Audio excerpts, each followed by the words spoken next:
আল্লাহ রাসূল সাল্লাল্লাহু আলাইহি ওয়াসাল্লাম আম্মাজানদের ঘর থেকে যখন বের হয়ে গেছেন, সালাতের জন্য বের হয়ে গেছেন, হযরত ফাতিমা রাদিয়াল্লাহু তাআলা আনহার দরজায় কড়া নাড়লেন, ওগো ফাতিমা বের হও, নামাজের সময় হয়ে গেছে। জাহান্নামের আগুন থেকে তোমাকে বাঁচায় রাখবে, জাহান্নামের আগুন থেকে তোমাকে বাঁচায় রাখবে। তুমি যখন কিয়ামতের ময়দানে উঠবে, আমি মুহাম্মাদের পরিচয় দিয়ে তুমি বাঁচতে পারবা না। হাদিস খানা আমি আগেও বলেছি, আমার একটা মেয়ে আছে, সবচেয়ে বড় ছিল 9 বছর, মাদ্রাসা থেকে গতকালকে বাসায় এসেছে। হঠাৎ করে চিন্তা করলাম, ভাই হ্যাঁ, আমার তো রাসূলুল্লাহর মতো এরকম দায়িত্ব পরিপূর্ণভাবে আদায় হয় না। ওর মা তাকে অনেক কঠিন তোমাদের ব্যাপারে, কিন্তু আমারও তো দায়িত্ব পালন করতে হবে যে আসলে সওয়াল আদায় করে কিনা।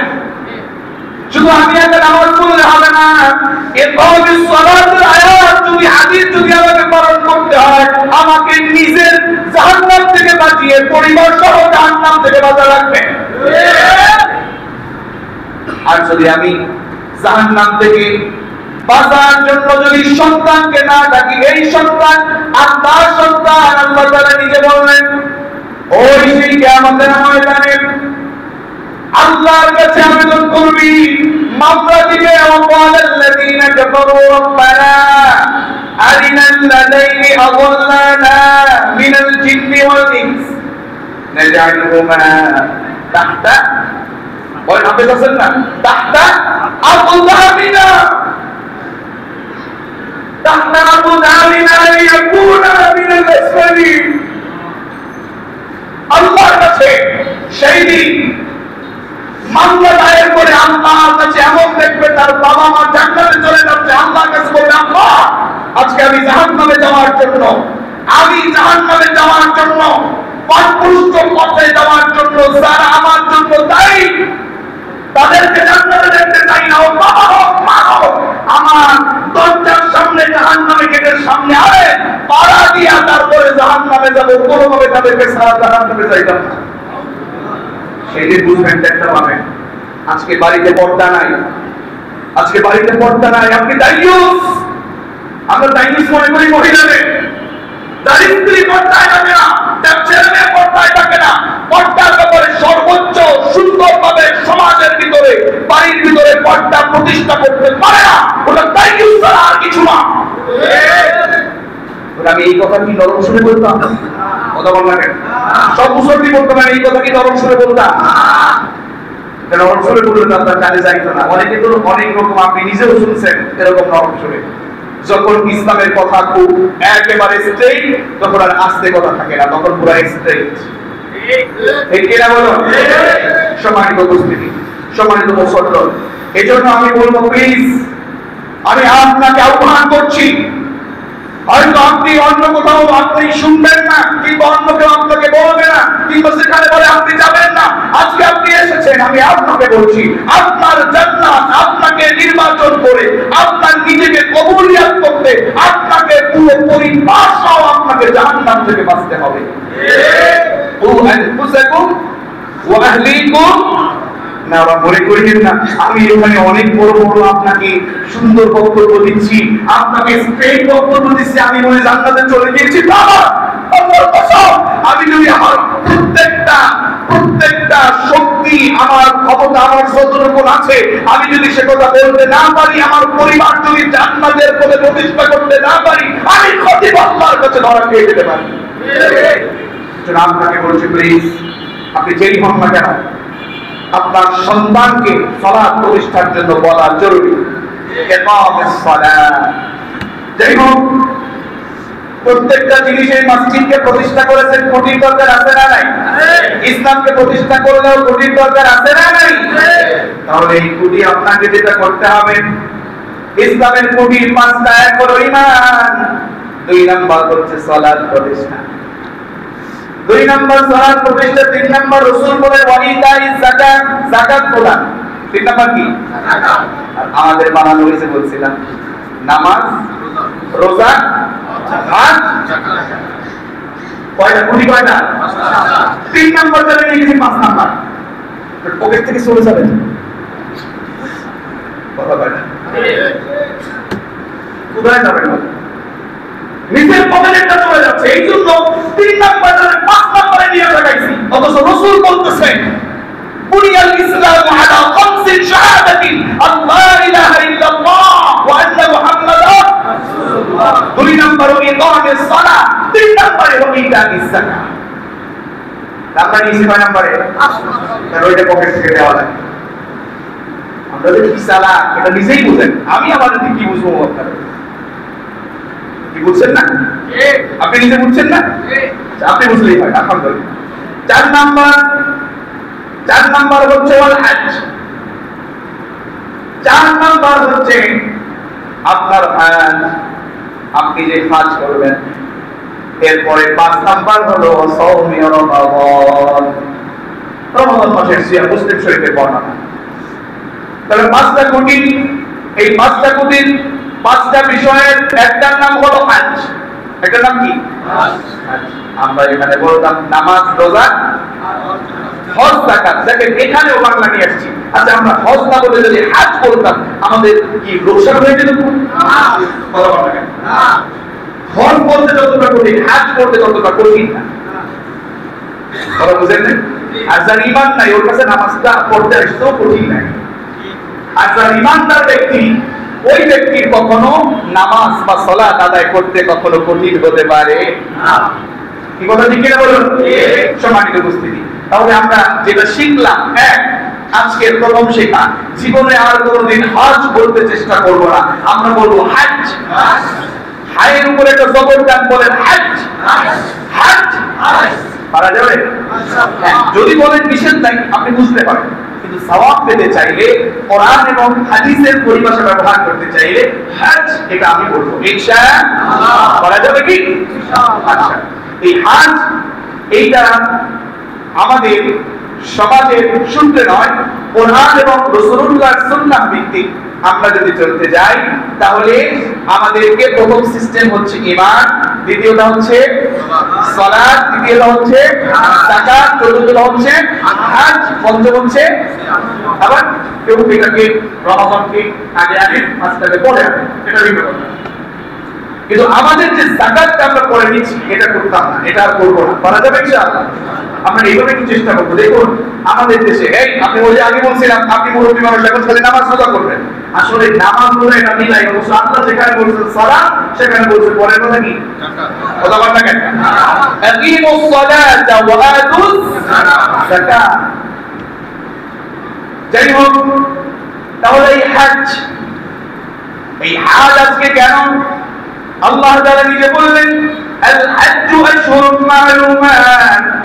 শুনুন, আল হজ, এই যে হজ, হজের কয়েকটি মাস এটা প্রসিদ্ধ আছে, এটা আল্লাহ তাআলা নির্ধারণ করে দিয়েছে সূরাতুল বাকারা 197 নম্বর আয়াত। আল্লাহ তাআলা এই আয়াতের ভিতরে যে কথাগুলো বলতে চেয়েছেন, এই আয়াতের তাফসীর করতে গিয়ে আব্দুল্লাহ ইবনে ওমর রাদিয়াল্লাহু তাআলা আনহু বলেন হজের মাস হচ্ছে 3টা। জোরে বলেন কয়টা? 3টা। সবাই বলেন 3টা। সবাইকে শিখে যেতে হবে হজের মাস কয়টা? 3টা। এক নাম্বার হচ্ছে শাওয়াল। বলেন আরো জোরে, আরো জোরে, সবাইকে বলতে হবে হজের মাস কয়টা? 3টা। আরো জোরে কয়টা? 3টা। এক নাম্বার মাসের নাম কি? শাওয়াল। 2 নাম্বারটা হচ্ছে যিলকাদ। 2 নাম্বারটা কি? যিলকাদ। অথবা আরবিতে যুলকাদ। যিলকাদ যেটা সহজে বুঝেন, যিলকাদ। 3 নাম্বার হচ্ছে জিলহজ। তাহলে হজের মাস কয়টা? 3টা। আপনাদের বলতে কষ্ট হচ্ছে? পারলেও বলেন, আপনার পাশের ভাই শুনে কিংবা আপনার ঈমান আরো মজবুত হয়ে যাবে। আমরাও অনেক ওস্তাদদের কাছে বসে বসে বলতে থাকি, আমি আপনাদেরকে এখানে ছাত্র হিসেবে কিন্তু এসেছি, আমি কোরআনের ছাত্র। বলুন এবার হজ এর মাস কয়টা? 3টা। 1 নাম্বার মাসের নাম কি? 2 নাম্বার, 3 নাম্বার জিলহজ্জের যে জিনিস এখানে মনে রাখতে হবে, জিলহজ্জের প্রথম 10 দিন মনে রাখবেন ইনশাআল্লাহ। তবে এই 3টা মাস হচ্ছে হজ্জের জন্য আল্লাহ রাসূল এখানে হাদিস সবকিছুর সমন্বয় এটাকে সুন্দরভাবে নির্ধারণ করে দিয়েছেন। এই যে হজ, এই যে হজ্জে আমরা যাচ্ছি, এই হজ্জের ব্যাপারে অনেক আলোচনা, আমার 2-3 সপ্তাহ লেগে যাবে। আজকে সময়ের সাথে সমন্বয় করে যতটুকু পারবো ইনশাআল্লাহ, এরপরে বাকিটুকু শুরু করার জন্য আমি পেছনের ভাইদের অনুরোধ করব যে সামনে আমরা একেবারে খুব দ্রুত আসবো ইনশাআল্লাহ। পারা যাবে? আমি কিন্তু আপনাদের সময় সর্বোচ্চ এতটুকু দেরি বা দিয়ে থাকবো যে আযান হয়েছে, তারপর সালাত করবার যতটুকু সময়, কিংবা 2 রাকাত সালাত অনেক সময় অনেকে মসজিদে এসেই আমরা পড়ে নিই, মসজিদে আমরা দুপুরের মসজিদ পড়ে নিই, সর্বোচ্চ 6 রাকাতের সময় বেশি কিন্তু আমি দেখি না। কিন্তু সামনে কিন্তু আপনাকে একটু আগে আগে আসলে পরে এর পরের অংশ থেকে জানা যাবে। মনে থাকবে ইনশাআল্লাহ? মনে থাকবে কি? আল্লাহ আমাদের আশা সুন্দর করে বোঝার তৌফিক এনায়েত করুন।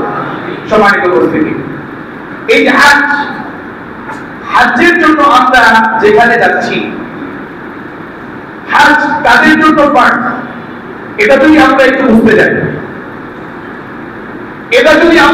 যাই, তাহলে যেটা বলে রাখতে হবে, হজ এখানে আমরা অনেক ভাইরা বসে আছি।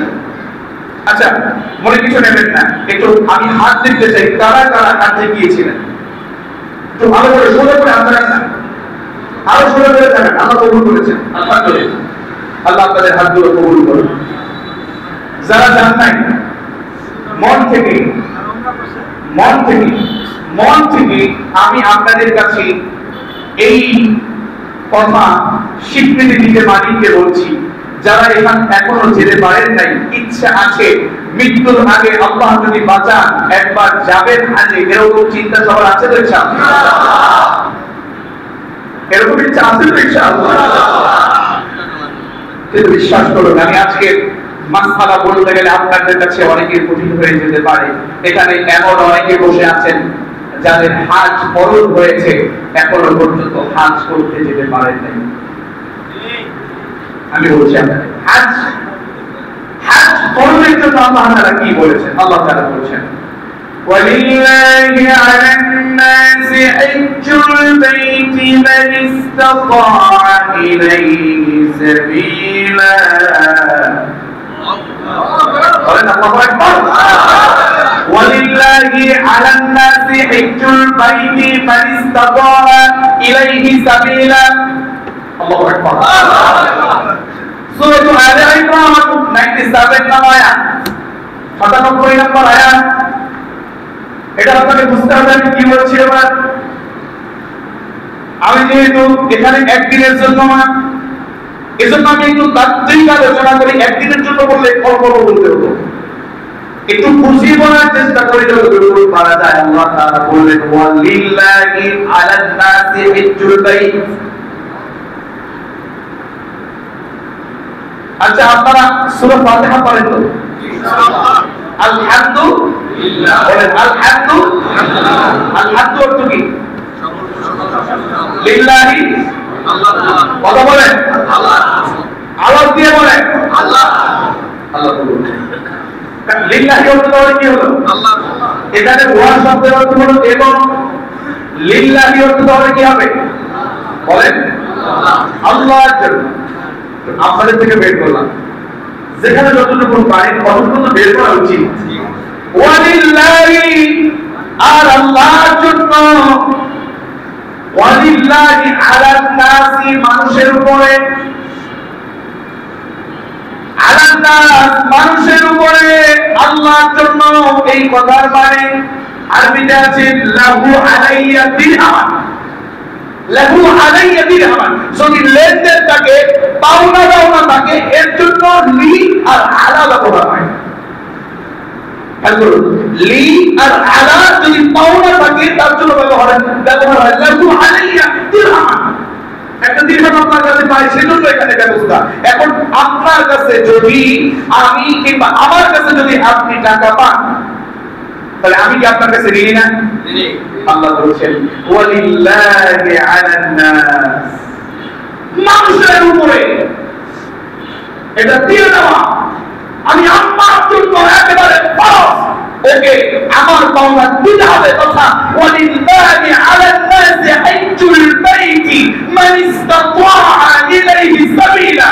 আমার ঘরে আসা যাবতীয় খরচ করবা, আমার ঘরে এসে যাতায়াতের খরচটা যার কাছে আছে, হ্যাঁ বলুন, আমার ঘরে আসা মতো যাবতীয় যতটুকু খরচ যাতায়াতের আছে এই ব্যক্তির আমার ঘরে আসা ফরজ। এটা আমি আল্লাহর কাছে পাই। আচ্ছা এবার বলেন তো আমাদের দেশে একটু বোঝার জন্য বলছি, আবার বুঝিয়ে মানুষের এই উদাহরণ দিলেন। আচ্ছা আমাদের এখানকার ইমাম কিংবা আমাদের এখানকার সভাপতি কিংবা আমাদের সমাজের পঞ্চায়েত সভাপতি কিংবা আমাদের এলাকার মেম্বার কিংবা আমাদের এলাকার চেয়ারম্যান কিংবা আমাদের এলাকার নেতা কিংবা মান সম্পদ একজন ব্যক্তি কাউকে সামলাম আবার বলে না আমার নাম করে দেন না কেন, এখন তো পদবীর নাম দেওয়া লাগে, কি যে সমস্যা। যার কথা বলেন না কেন গুরুত্বপূর্ণ কোন ব্যক্তি যদি হয়, এই ব্যক্তি যদি আপনার কাছে টাকা পায় আর রিকশাওয়ালা যদি আপনার কাছে টাকা পায়, এবার সত্যি কথা বলেন আগে কাটটা দেবেন।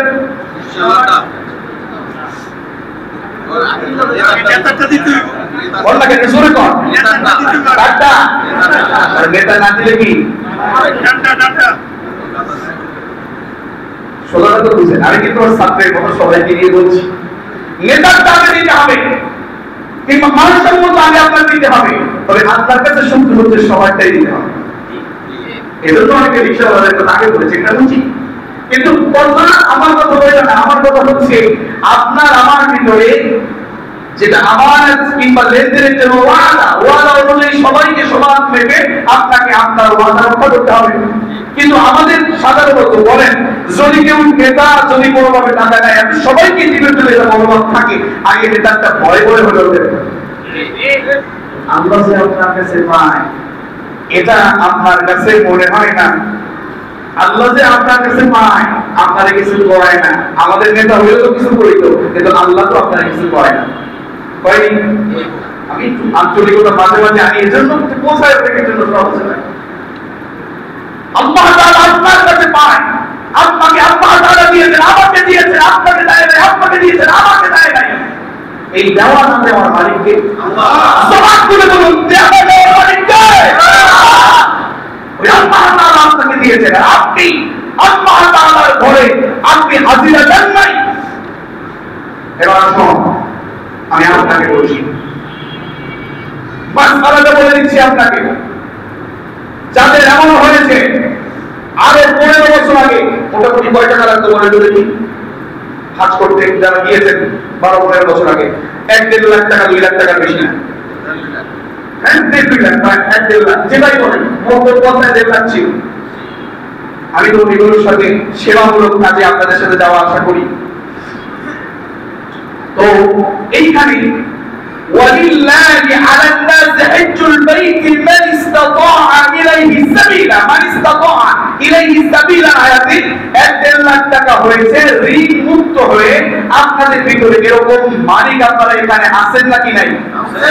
বড় বড় আছেন না নাই? আছে। কিন্তু এখনো জান নাই কোনভাবেই। এখন আপনার প্রায় আমাদের এবার মধ্যম পন্থা যেটা দেখলাম 5,80,000 টাকার মতো, এটা মধ্যম পন্থার যে এটা ফি আমরা নির্ধারণ পেয়েছি কিংবা আমাদের অনেক হাজিরা দিয়েছেন, এই 5,80,000 টাকা এরপরে পরিবার এর ভরণ পোষণ করতে ওই এক মাসে ধরুন আরে 50,000 টাকা, তাহলে 6.5 লক্ষ টাকা এখন আপনার কাছে নাই।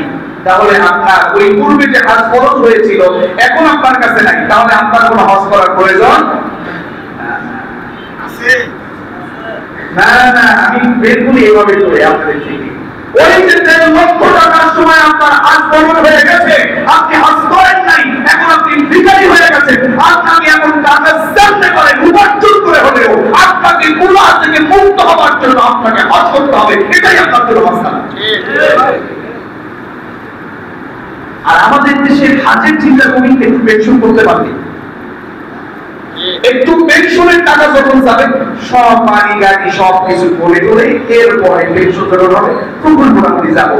এটা আসলে দেখবেন আমি একদিন আমরা আসছিলাম এসে কিছু আছে এসে আমরা ইসলামিক মন্ত্রণালয় নির্দেশনা দিয়েছে একটা নামাজ শেষ করতে। এটা আমরা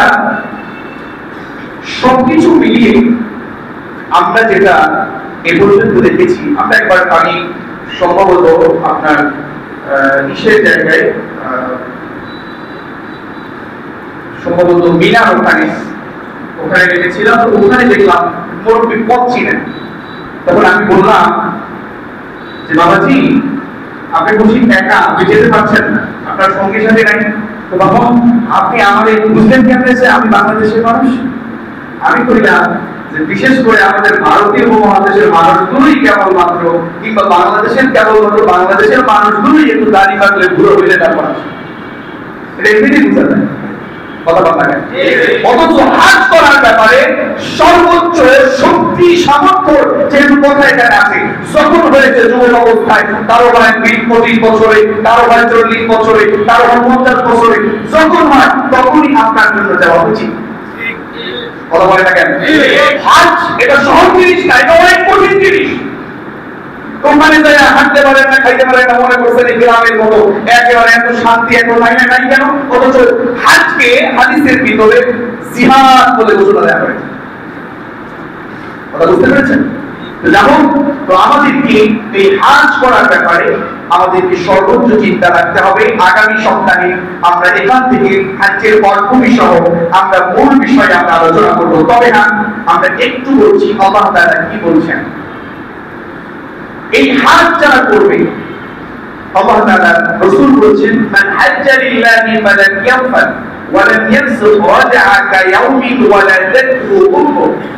আল্লাহ রাসূল বলেছেন, যে ব্যক্তি আল্লাহ তাআলার সন্তুষ্টি লাভের উদ্দেশ্যে হাজ করলো এবং হাজ সমাপনকালীন স্ত্রী সম্ভব কিংবা অন্যায় আচরণ কিংবা গুনাহের কাজগুলো থেকে বিরত থাকলো, যে ব্যক্তি আল্লাহকে সন্তুষ্ট করার জন্য সেখানে হাজ করতে চলে গেল, তার অবস্থা হয় এমন কায়াউমিন ওয়ালাদাতহু উম্মুহ।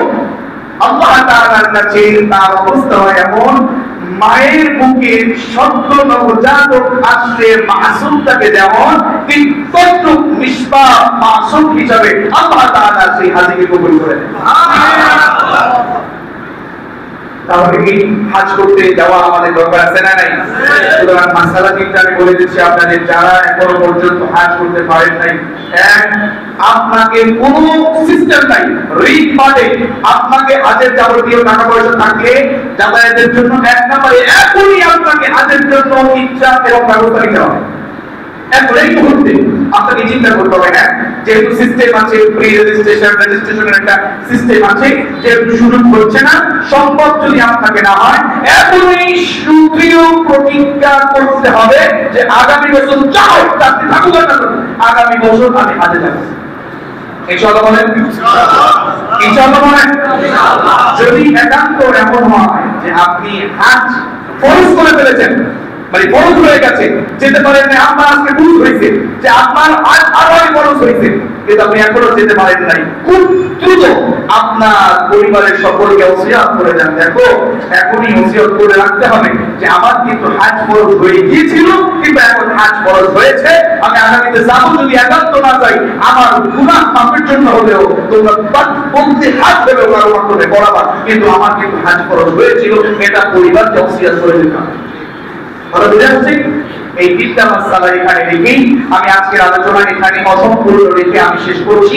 আমাদের সকলকে হাজ্জে যাওয়ার জন্য চিন্তা রেখে আমাদের নিয়তকে খুলুসিয়াত করে আমাদেরকে যাওয়ার তৌফিক মহান রবের আয়াত কবুল করছি আমিন। তবে হ্যাঁ, একটা কথা বলে রাখছি, যারা হাজের নিয়ত অলরেডি করে ফেলেছেন, আজ এবার যাবেন, কাজ হয়ে গেছে, রেজিস্ট্রেশন হয়ে গেছে, আগামী মাসের প্রায় মোটামুটি 15 থেকে একেবারে শেষ পর্যন্ত, আগামী মাসের শুরু থেকে মোটামুটি একেবারে যাওয়া শুরু হয়ে যাবে। আমাদেরটা 18 থেকে প্রায় 30 তারিখের মধ্যে আমাদের একটা টাইম আছে আমাদের ঈদে, আমরা যেটা দেখেছি। কিন্তু আপনাদের যেটা বলছি, খবরদার আপনার ঘরে লাব্বাইক আল্লাহুম্মা লাব্বাইক বলার আগে খবরদার কোন বান্দার হক যেন আপনার টাকার ভিতরে না যায়। খবরদার, কি বলছি বুঝতে পেরেছেন? কোন বান্দার হক যদি আপনি নষ্ট করেন, ওখানে লাব্বাইক আল্লাহুম্মা লাব্বাইক বললেও আল্লাহ কিন্তু সেটা অ্যাকসেপ্ট করবে না। আমাদের সকলকে বোঝার তৌফিক দান করুন। আমি ওয়া আলহামদুলিল্লাহ, আলহামদুলিল্লাহ রাব্বিল আলামিন।